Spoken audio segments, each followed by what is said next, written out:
Perfect. Swapping frontline politics in Washington for a real conflict zone. Donald Trump and Melania visited American forces in Iraq, posing for photographs at a base to the west of Baghdad. The president even signing "Make America Great Again" caps some troops brought to the event. Not normal for a commander-in-chief with his soldiers, who aren't supposed to be political.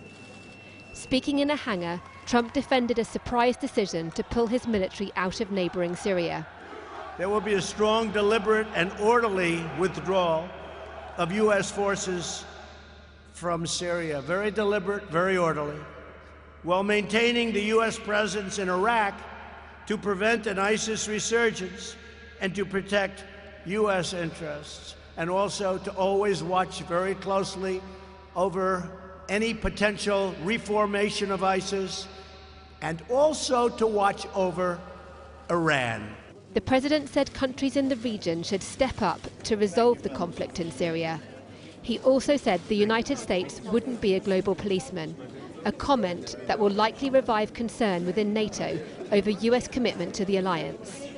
America shouldn't be doing the fighting for every nation on earth, not being reimbursed in many cases at all. If they want us to do the fighting, they also have to pay a price.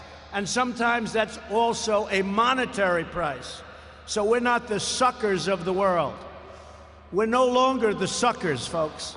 The president's first trip to a conflict zone was under the cover of darkness and with tight security for him and his team. But it wasn't all friendly smiles and warm handshakes. A plan for Trump to meet the new Iraqi prime minister was cancelled, apparently because of security reasons and logistics.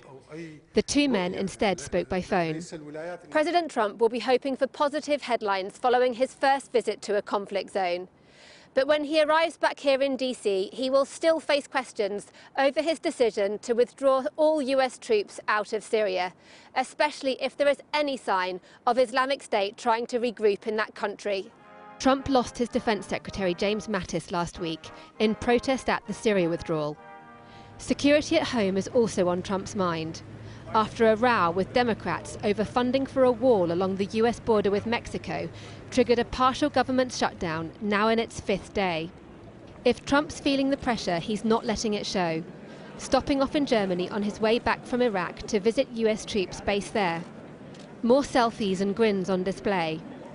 But given Trump's desire for European NATO allies to do more to defend themselves, some may wonder whether one day he'll seek to bring US troops in Europe home as well.